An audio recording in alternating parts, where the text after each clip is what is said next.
Halo semuanya, perkenalkan nama saya Yoyan Agus Pramudita dengan NIM 2201010501.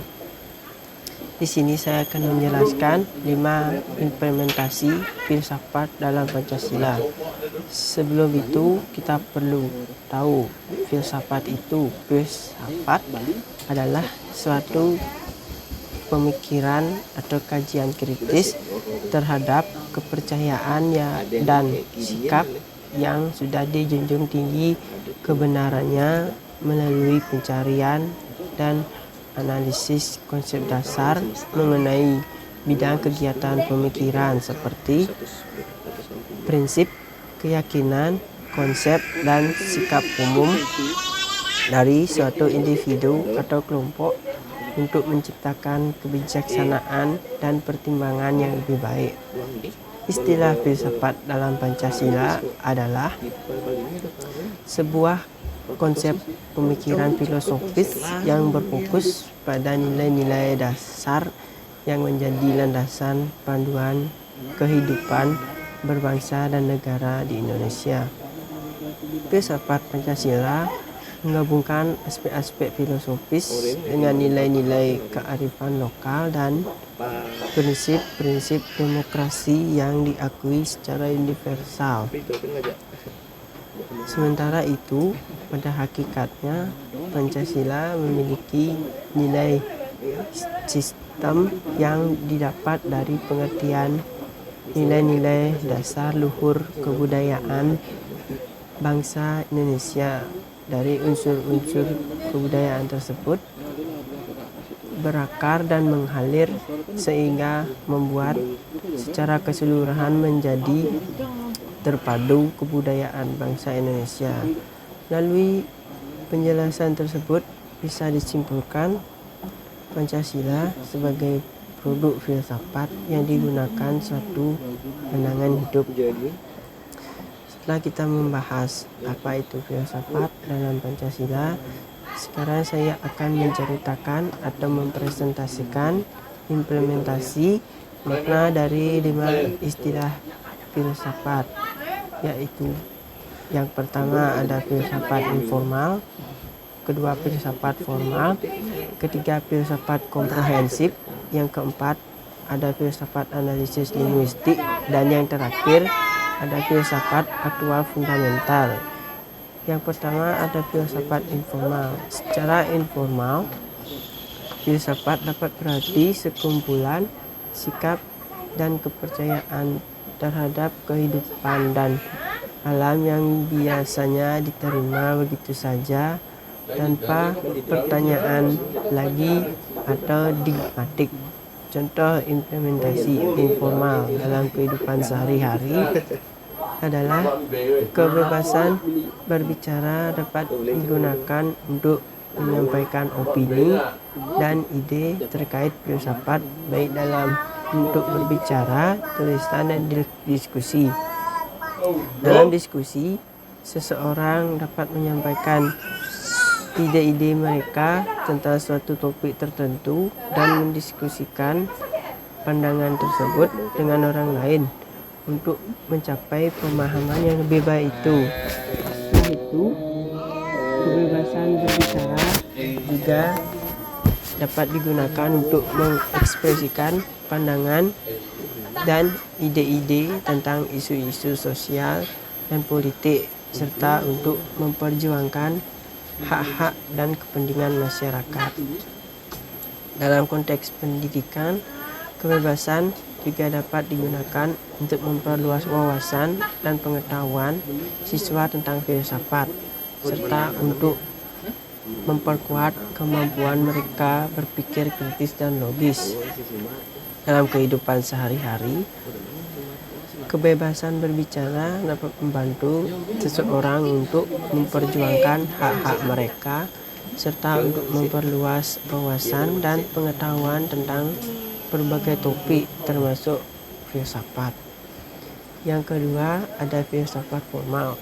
Filsafat formal adalah sudut pandang atau cara pandang khas yang digunakan dalam filsafat untuk meneliti atau mengkaji hakikat yang ada dan mungkin ada, baik yang konkret fisik maupun abstrak, logis, konsepsional, spiritual, nilai-nilai, dan metafisika. Objek formal filsafat adalah hakikat ilmu pengetahuan yang menaruh perhatian terhadap problem mendasar ilmu pengetahuan seperti hakikat ilmu pengetahuan, cara memperoleh kebenaran ilmiah, dan fungsi ilmu bagi manusia. Dengan demikian, objek formal filsafat ilmu adalah telaah filsafat tentang fakta dan kebenaran, serta filsafat tentang konfirmasi dan logika. Contoh filsafat formal adalah contoh konkret filsafat dalam kehidupan sehari-hari adalah ketika seseorang selalu mempertanyakan sesuatu dan memikirkannya secara mendalam untuk memperoleh kebenaran asli. Hal ini mencerminkan sudut pandang filsafat formal yang menyeluruh, radikal, dan rasional tentang segala yang ada. Selain itu, filsafat formal juga dapat diterapkan dalam pemikiran tentang hakikat ilmu pengetahuan alam, seperti mempertanyakan apa hakikat ilmu pengetahuan, bagaimana cara memperoleh kebenaran ilmiah, dan apa fungsi ilmu bagi manusia. Dalam kehidupan sehari-hari, penerapan filsafat formal dapat membantu seorang untuk memahami dan mengkaji hakikat baik yang ada dan mungkin ada, baik konkret fisik maupun abstrak, logis, konsepsional, spiritual, nilai-nilai, dan metafisika. Yang ketiga ada filsafat komprehensif. Filsafat komprehensif adalah pengertian komprehensif, merujuk pada suatu hal yang menyeluruh, mencakup banyak aspek, dan menjelaskan informasi secara lengkap, luas, dan lebih rinci. Istilah ini dapat digunakan dalam berbagai bidang keilmuan untuk menyatakan sesuatu yang meliputi keseluruhan secara luas. Dalam konteks filsafat komprehensif dapat diartikan sebagai cara pandang yang menyeluruh, mencakup aspek-aspek yang berbeda, dan memperlihatkan wawasan yang luas. Contoh implementasi filsafat ini adalah dalam pendidikan. Filsafat komprehensif dapat diterapkan dengan memandang peserta didik secara menyeluruh, meliputi potensi fisik, psikologis, sosial, dan spiritual. Hal ini dapat membantu dalam mengembangkan potensi-potensi manusiawi peserta didik secara menyeluruh. Yang keempat ada filsafat analisis linguistik. Filsafat ini adalah pendekatan dalam filsafat yang menekankan pada analisis bahasa dan penggunaannya dalam memecahkan masalah filsafat. Filsafat ini mempelajari hakikat bahasa, struktur bahasa, dan hubungannya dengan pemikiran serta realitas. Dalam konteks ini, filsafat analisis linguistik memainkan peran penting dalam memahami bagaimana bahasa digunakan untuk menyatakan pemikiran, memahami realitas, dan memecahkan masalah filsafat. Dengan demikian, filsafat analisis linguistik membantu dalam mengembangkan pemahaman yang lebih mendalam tentang peran bahasa dalam pemikiran manusia dan dalam memahami realitas. Contoh implementasi filsafat analisis linguistik adalah pemecahan masalah.